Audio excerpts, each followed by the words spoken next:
Ok, então eu vou tentar ser breve falando então de revisão integrativa de literatura. Existem vários modelos de revisão de literatura e eles têm em comum uma questão. Eles utilizam o método científico. O que quer dizer isso? Quando eu estou fazendo uma pesquisa, eu não posso utilizar dados que eu selecionei a partir do meu interesse. Claro, senão eu não estou fazendo pesquisa, né? Por exemplo, perguntar para as pessoas que mais gostam de mim, que eu sei, qual a opinião delas a meu respeito. Isso não é uma pesquisa científica, né? Uma pesquisa científica teria que incluir nessa amostra outras pessoas, né? Teria que ser de preferência, para ter mais valor, uma amostra aleatória de pessoas, dentre as pessoas que te conhecem, quais as pessoas que gostam, quais não gostam, quais são as opiniões. Não deveria ser você mesmo quem ia perguntar, ou seja, a ideia é que você selecione dados da maneira menos enviesada possível para aumentar a credibilidade e o valor da pesquisa que você está fazendo. Isso vale para uma pesquisa que você vai fazer com entrevistas, entrevistando pessoas, num laboratório, analisando ratinhos. Você não vai escolher só os ratinhos saudáveis ou os ratinhos especificamente. Por exemplo, vamos lá, só os ratinhos que tiveram uma boa resposta a uma determinada medicação serão utilizados para compor o estudo. Claro que o estudo vai dizer que a medicação é ótima, não, né? Mesma coisa nas revisões de literatura. Então não é bom que a revisão seja construída a partir de artigos selecionados previamente pelo próprio interesse. É importante que a revisão utilize uma metodologia de selecionar, que permita a seleção dos artigos de maneira menos enviesada possível. Existem várias maneiras de fazer revisão de literatura. Uma delas é ótima no sentido de produzir dados científicos de grande valor, que é a meta-análise, onde você compara estudos parecidos, com metodologias parecidas, você compara os resultados desses estudos. Então, por exemplo, 100 grávidas utilizaram dipirona durante a gravidez, não tiveram nenhum bebê, não teve nenhuma complicação.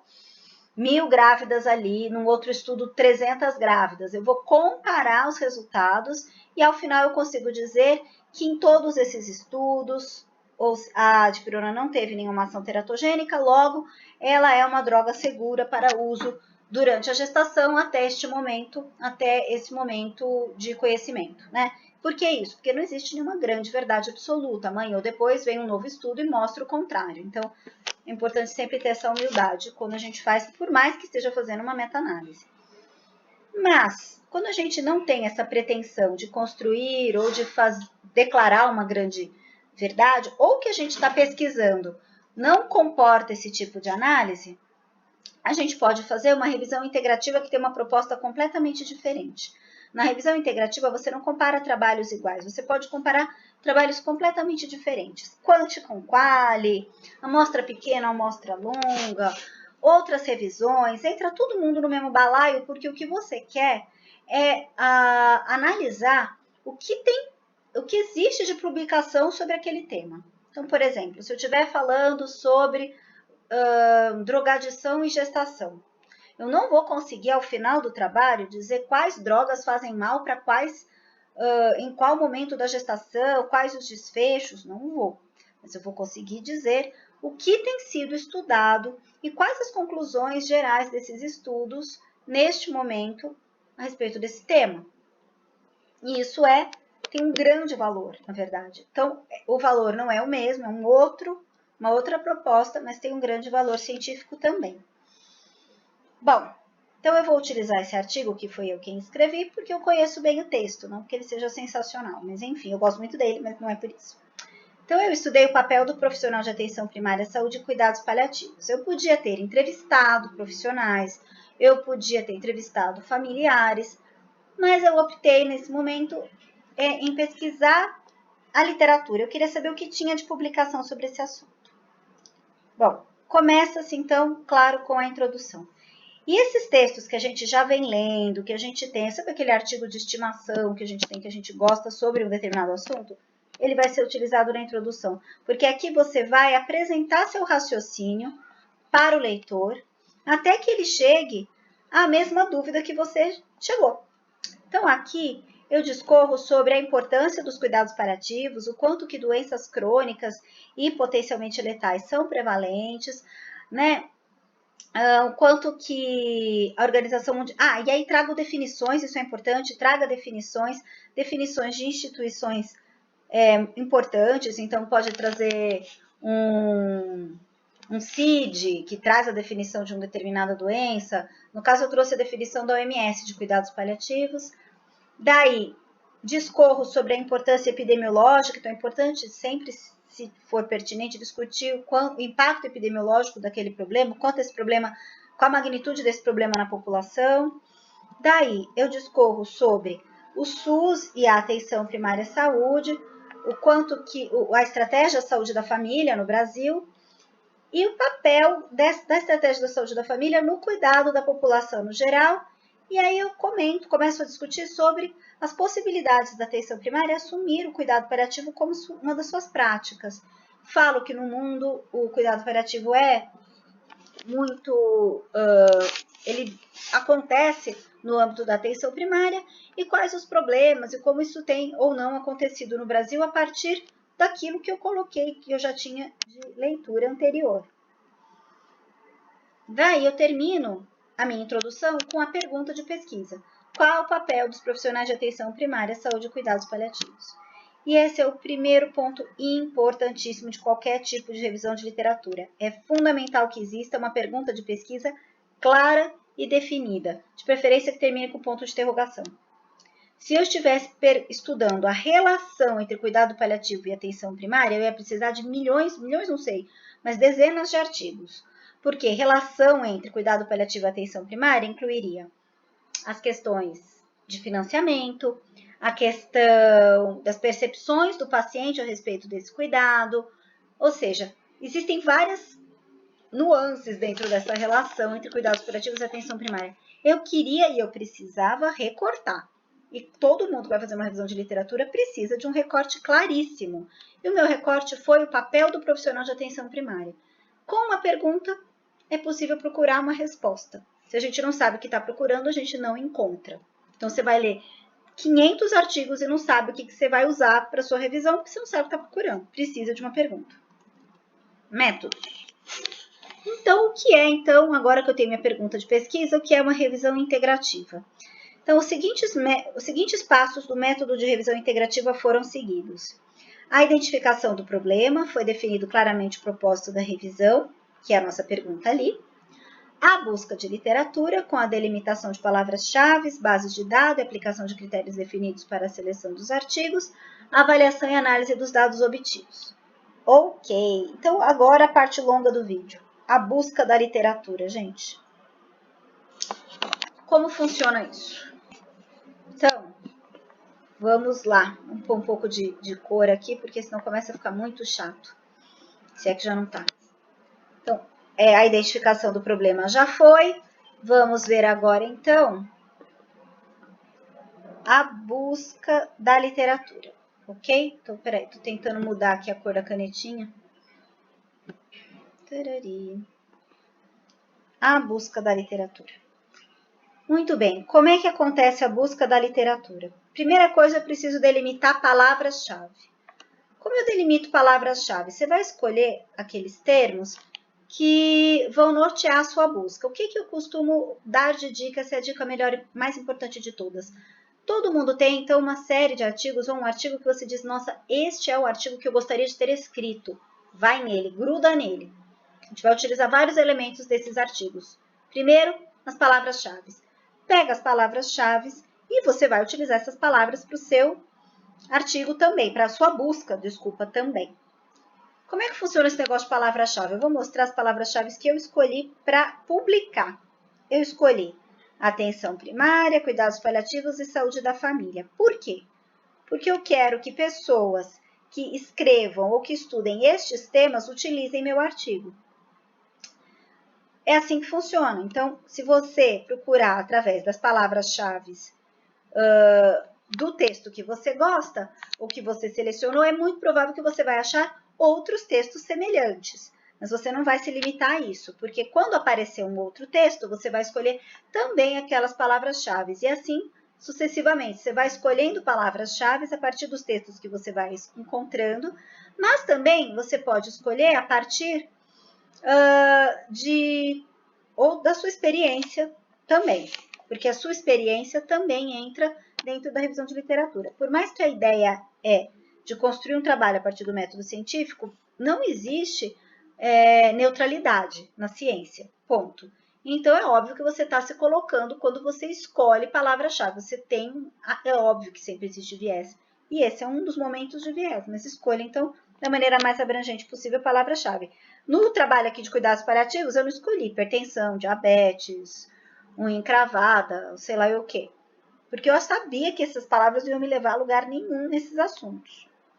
Mas eu tentei ser abrangente, mas ao mesmo tempo usando palavras-chave geralmente citadas em textos que abordam esse tema. Certo? Próxima parte, eu tive que definir as bases de dados. Não recomendo que se utilize uma única base de dados. Por quê? Porque nem tudo que está numa base de dados está na outra. Vamos lá. Eu escolhi Lilacs e PubMed. Por quê? Lilacs, uma base de dados latino-americana. Essa base de dados latino-americana tem preocupação em evidenciar textos desta região. Já a PubMed é do mundo todo. Então, eles têm filtros mais restritos que não permitem que qualquer texto do Lilacs vá parar na PubMed. E nem tudo que é publicado no Brasil vai parar na Lilacs. Por exemplo, nem tudo que a gente escreve, eu acho que até esse texto que eu escrevi, não está na Cielo. Porque a Cielo tem critérios para permitir que determinadas revistas publiquem ou não na sua base de dados, que na verdade não é bem uma base de dados, é uma biblioteca. O que aparece na Cielo, então, tem que preencher determinados critérios. Uma revista hoje pode estar na Cielo, daqui a um ano pode não estar. Depende dessa análise que a Cielo vai elaborando ano a ano para selecionar. Então, se eu utilizo uma única base de dados, eu certamente estou perdendo dado. O fato de eu perder dado pode não me preocupar, mas o meu leitor pode perder a confiança no meu texto. Ele pode olhar o texto e dizer, olha, esse texto não tem fidedignidade, não tem valor, porque ela só usou uma base de dados. Então, quanto mais abrangente a sua revisão, isso quer dizer que você está aberta a todas as possibilidades de texto. Da mesma maneira, o ideal é que você não escolha uma única língua, português. Se você escolhe português, inglês e espanhol, aumenta a possibilidade de encontrar textos, inclusive de opiniões que sejam divergentes da sua. E isso enriquece muito o trabalho. Ou de opiniões divergentes entre si. Se você encontra uma série de artigos que todos eles concordam entre si, perde um pouco o valor, perde um pouco a graça. Ok, próximo. Então, vou mostrar aqui as palavras-chave que eu selecionei. Enfermagem familiar. Por que eu escolhi enfermagem familiar se eu estou falando de atenção primária, uma prática tão multidisciplinar? Porque tinha um monte de texto com esse descritor. E aí eu falei, ok, eu preciso dele, senão eu vou perder coisas. Então, enfermagem familiar, programa de saúde da família. Programa de saúde da família é um descritor no Lilacs, mas não no PubMed, que usa essa terminação MESH. Então, essa é outra questão. Nem tudo que é descritor em um é descritor no outro.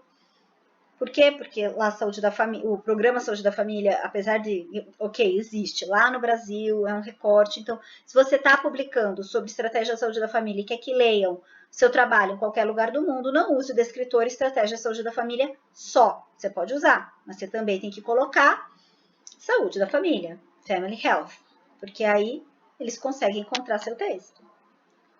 Medicina de família e comunidade, family practice. E aí fui colocando a partir, então, dessas duas questões, da minha experiência, daquilo que eu já tinha lido, e de questões que eu gostaria de investigar. Um deles é a relação profissional-família. Eu sabia desse descritor. Quando você vai no MESH, que é o do PubMed, ele mostra uma árvore de possibilidades a partir de um determinado termo. Então, você consegue explorar, ter mais ideias de descritores interessantes. Vale a pena passar por lá. Bom, os termos, então, foram cruzados como descritores e também como palavras do título e do resumo. Como que isso funciona? Vou mostrar agora. Lilacs. Eu peguei, então, o termo enfermagem familiar, atenção primária à saúde e cuidados paliativos. Coloquei lá no Lilacs como descritor. Tá? Então, existe lá os campos para você preencher cada palavra e você coloca cruzar como descritor. Adivinha, não apareceu? Nada. Não é que eu não escolhi nada, não apareceu nada. Aí eu fico preocupada quando eu começo a fazer um monte de cruzamento e não aparece nada. Por isso eu abri a possibilidade de fazer o cruzamento como palavras do resumo. O que quer dizer isso? Se essas palavras apareceram no resumo daquele artigo vai aparecer na minha busca. Recomendo que isso seja feito sempre? Não. Se você faz um cruzamento, vamos imaginar esse aqui, Primary Healthcare, Professional Family Relations, Palliative Care, 126. É um número bom. Vamos supor que apareceram 1.200 artigos. Ah, joia! Agora eu vou usar como palavras do resumo. Vão aparecer 7.500. E aí ninguém dá conta de ler tudo. Então, você só vai ampliar para fazer o cruzamento também como palavras do resumo se você não estiver encontrando nada. E aí, recomendo muito que você não utilize aquela técnica de fazer o cruzamento como qualquer coisa que aparece no texto. Porque aí o termo enfermagem aparece uma única vez no texto, o cara escreveu aquela palavra ali sem querer, foi um erro de tipografia, claro que eu estou exagerando, mas não, o texto não é sobre isso e tá ali, pronto, cuidado paliativo. Né? Tá lá, o texto é sobre violência doméstica, mulheres chegam até a recorrer a cuidado paliativo e pronto, o texto não é sobre aquilo. Então não vai contribuir para o teu estudo, você vai perder tempo. Então não utilize essa técnica de fazer a pesquisa utilizando como palavra de qualquer coisa. Ou é descritor, ou é palavra do resumo, ou é título. Vamos utilizar de uma maneira que a gente tenha um número restrito, sim, de textos que vão aparecer, para que a gente possa ler tudo. Ah, eu vou ler todos eles inteiros? Não. Olha o processo, ele funciona da seguinte forma. Aqui é o número de referências obtidas. Então, quando eu cruzei Medicina de Família e Comunidade, Cuidados Paliativos, apareceram 4 artigos. Apareceram ali, surgiu. Próxima etapa, ler os títulos. Estou lendo os títulos e gostei dos 4. Então, dos 4, eu vou ler o resumo. Li o resumo inteirinho dos 4, só 2 prestaram. Então, 2 foram para a próxima fase. Li os 2 inteirinhos, ou seja, leitura na íntegra. E os 2 foram contemplados com o selinho Mariana de qualidade e vão participar da minha revisão de literatura. Já aqui, no cruzamento, Relações Profissional-Família, Atenção Primária à Saúde e Cuidados Paliativos, surgiram 13 artigos. Dos 13, só de ler o título, eu já excluí alguns, só 7 foram para a próxima etapa, que era a leitura do resumo. Ou seja, nem o resumo eu leio de todos. Tá? Lógico que eu acabo dando uma olhada no resumo de todos, a verdade é essa. Mas eu vou analisar detalhadamente o resumo daqueles que foram pertinentes. Aí eu vou analisar detalhadamente 7 resumos. Dos 7 resumos, só 4 foram aprovados para leitura na íntegra. E após a leitura na íntegra, só 2 ganharam o selinho. Vamos participar da revisão. Esse tipo de tabela vale muito a pena construir durante a elaboração do artigo, mas também, geralmente, as revistas gostam que a gente publique essa tabela. Mas tem gente que faz como um fluxograma. Eu já fiz isso também. Coloca aqui a sua pergunta de pesquisa, cada cruzamento vai ramificando e vai formando uma árvorezinha. Fica bonito também. Eu não gosto muito se você for usar muita palavra-chave, muitos cruzamentos diferentes, porque fica imenso. E a gente precisa de espaço para escrever. Né? Geralmente são 15, 20 páginas. Eu que sou meio prolixa, dá para ver, já são 18 minutos de vídeo. Não dá certo. Precisa, então, eu preciso de espaço para escrever o trabalho em si, porque isso conta espaço, né? Enfim. E aqui os cruzamentos que eu fiz na PubMed. Ok? Bom, uma vez que eu tenha selecionado os artigos, então aqui eu vou selecionando os artigos. Um cuidado. Às vezes você vai fazer o cruzamento aqui e o texto é o mesmo do de cima, repete. Neste caso, você coloca aqui um asterisco, você pode colocar uma observação que os textos são repetidos. Ou abrir uma coluna, já fiz isso também, textos repetidos. E aí você vai excluindo, porque senão no final não são, a soma não é igual, né? Daí aqui nesse parágrafo eu estou explicando o que está nessa tabela como texto, né? Então nessa busca inicialmente foram identificados 12 artigos no Lilacs, 213 na PubMed, após a leitura exploratória foram selados 19, leitura na íntegra, 17 viraram objeto de estudo.